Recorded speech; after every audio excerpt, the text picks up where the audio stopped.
धर्मांतरण की खबर जिसने यूपी को और देश को हिलाकर रख दिया था, छांगुर बाबा की मैं बात कर रहा हूं, जहां पर छांगुर के करीबी मोहम्मद अहमद ने बड़ा खुलासा किया है।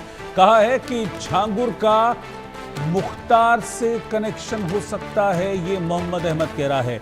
छांगुर के करीबियों के मुख्तार से रिश्ते थे, ये इस शख्स ने खुलासा किया है।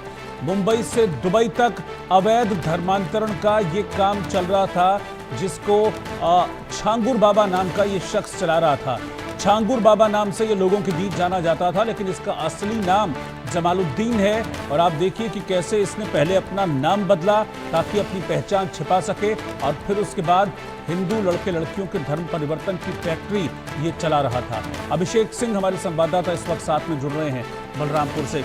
अभिषेक, इसमें मुख्तार का कनेक्शन भी कुछ सामने आ रहा है। हालांकि अब है नहीं मुख्तार अंसारी, लेकिन गैंग तो उसका ऑपरेट कर ही रहा है। और ये भी जानकारी अब मिल रही है, एक किसी क्लोज बंदे ने इस बात का खुलासा किया है कि मुख्तार के साथ भी इसका कुछ कनेक्शन था, छांगुर बाबा का। रोहित, इंडिया न्यूज पर भी मोहम्मद अहमद खान, जो खुद छांगुर बाबा के करीबियों में एक बताया जा रहा है, और एफआईआर में उस प्रॉपर्टी का जिक्र है जो उसने छांगुर बाबा को खरीदवाई थी, अब वो ये बता रहा है कि वो खुद भी विक्टिम है। छांगुर बाबा से उसका विवाद क्यों हुआ, ये सारी बातें अब एटीएस की जांच का हिस्सा है। वहीं मोहम्मद अहमद ने यह जरूर कबूला है कि यह पूरा मामला नेटवर्क की बात करें तो मुख्तार अंसारी से भी रिश्तों की बात हो रही है। छांगुर बाबा के एक बेटे की बाकायदा तस्वीरें मुख्तार अंसारी के साथ दिखी हैं एल्बम्स में। ये सारी बातें इस बात की तस्दीक कर रही हैं कि मुख्तार अंसारी हो या वो लोग जो उत्तर प्रदेश में रसूख रखते थे, छांगुर बाबा का उनसे सीधा कनेक्शन था। और पूरे इलाके की डेमोग्राफी बदलने को लेकर ना सिर्फ अरबों रुपए की फंडिंग इन विदेशी जो दुश्मन है वो भेज रहे थे, बल्कि खासतौर पर 40 देशों की यात्रा छांगुर बाबा और ये पूरी धर्मांतरण गैंग कर चुकी थी। हाल फिलहाल की बात करें तो बीते 6 महीने आईएसआई से रिश्ते बढ़ाने के लिए छांगुर बाबा नेपाल पहुंचा था, और उसके बाद ही बांग्लादेश से छांगुर बाबा को फंडिंग शुरू हो गई थी। इस पूरे मामले को लेकर एटीएस की एक स्पेशल टीम लगातार बलरामपुर में तार खंगाल रही है, और उम्मीद की जा रही है कि नसरीन उर्फ नीतू रोहरा, जो इस पूरी गैंग में उस भूमिका में थी जो सिग्नेचर अथॉरिटी एक तरह से कहा जाए, जमीन खरीदनी हो, कहीं किसी को पैसे देने हो धर्मांतरण के लिए, तो सिग्नेचर अथॉरिटी की तरह नीतू रोहरा का इस्तेमाल छांगुर बाबा किया करता था। सबसे करीबी वो गिरफ्तार है। हो सकता है आज एटीएस, जो जानकारी मिल रही सूत्रों के मुताबिक, उसे तस्दीक कराने के लिए बलरामपुर लेकर आए उन ठिकानों पर जहां पर यह धर्मांतरण का खेल चल रहा था, जहां पर डेमोग्राफी बदलने के लिए छोटे छोटे व्यापारों में छांगुर बाबा ने अपने लोगों को सेट किया था, और वहां से वो शिकार ढूंढते थे धर्मांतरण के। जी ठीक है, आप साथ में बने रहिए। अभिषेक, मैं लौट रहा हूं आपके पास। ब्रेकिंग न्यूज आ रही है। बड़ी खबर यह है कि छांगुर बाबा मामले में एक और खुलासा हो गया है। छांगुर गैंग से जुड़े 30 और खातों की जानकारी मिली है।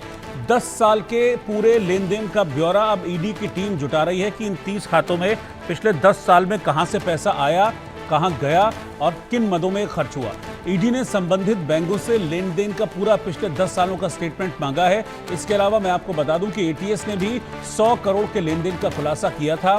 40 बैंक खातों से 100 करोड़ के लेन देन का यह खुलासा हुआ था। तो अब ये जो बैंक खाते हैं, इनकी डिटेलिंग कर रही है। पिछले 10 सालों का इनका ब्यौरा जो सभी संबंधित बैंक हैं उनसे मांगा गया है। पर्टिकुलर बैंक अकाउंट्स का जिनके बारे में ईडी को और एटीएस को जानकारी मिली है, और इन सभी बैंक अकाउंट के ट्रांजैक्शंस को जांचा जाएगा कि कहां से पैसा आ रहा था। क्योंकि अभिषेक, इसमें विदेशी फंडिंग की बात भी सामने आ रही है। इतने सारे बैंक अकाउंट्स आ रहे हैं, तो ये जानना बहुत जरूरी है कि कहां से पैसा आ रहा था, कहां को इनको फंडिंग मिल रही थी और कहां जा रहा था। जब इसको ट्रेल करेंगे, इस ट्रेल को ट्रैक करेंगे, तो फिर और कई नई चीजें खुलकर सामने आएंगी। बिल्कुल रोहित, इस पूरे मामले में इन्फोर्समेंट डायरेक्टरेट ने prevention of money laundering act में मुकदमा दर्ज किया है, और ईडी ने बाकायदा यूपी एटीएस से जानकारियां मांगी हैं खातों से जुड़ी हुई, क्योंकि एटीएस इस पूरे केस को इन्वेस्टिगेट कर रही है। और साथ ही साथ वो लैंड बैंक जो तैयार किया जा रहा था उससे जुड़े हुए दस्तावेज, बैंक खातों से किए गए ट्रांजैक्शन और किन किन लोगों को कब कब पैसे दिए गए। साथ ही साथ नीतू उर्फ नसरीन और नीरज रोहरा कब कब विदेश यात्रा करते थे और उस विदेश यात्रा के बाद कितने पैसे आते थे, इसे भी कड़ी दर कड़ी जोड़ा जा रहा है। कई बार ऐसा भी हुआ कि नीतू दुबई गई और अगले हफ्ते 3.5 करोड़ रुपए सीधे खाते में आए। इतना बड़ा अमाउंट खाते में आ रहा था उसे आगे डिस्ट्रीब्यूट किया जा रहा था और लगातार ये खेल चल रहा था बीते कई सालों से। कैसे किसी की नजर नहीं पड़ी, ये भी बहुत बड़ा सवाल है। दूसरी बहुत अहम बात रोहित, जो सूत्रों के मुताबिक जानकारी मिल रही है, इनकी विदेश यात्रा और इस फंडिंग्स को लेकर विदेश मंत्रालय को भी ईडी ने बाकायदा पत्र भेजा है। जो सूत्रों के मुताबिक जानकारी मिल रही है कि उन विदेश यात्राओं के बारे में और वहां से आ रही विदेशी बैंकों में की गई ट्रांजैक्शंस को लेकर विदेश मंत्रालय को भी इन्फोर्समेंट डायरेक्टरेट ने इससे जानकारी लेने की बात कही है। ये सूत्रों के मुताबिक बड़ी जानकारी हमें मिल रही है। जी रोहित। बिल्कुल। और अभिषेक, इस धर्मांतरण के काम को अंजाम देने के लिए जो पैसा आ रहा था, अलग अलग सोर्सेज से जो फंडिंग आ रही थी, इन सबको ठिकाने लगाने के लिए इसने एक लंबी चौड़ी फौज तैयार की हुई थी। 1000 के करीब युवा हैं जिनको इसने इन्हीं कामों के लिए ट्रेन किया हुआ था, जो इसी काम में लगे हुए थे। और लंबा चौड़ा नेटवर्क था, बताया जा रहा कि 550 से ज्यादा जिलों में इसका नेटवर्क था धर्मांतरण का।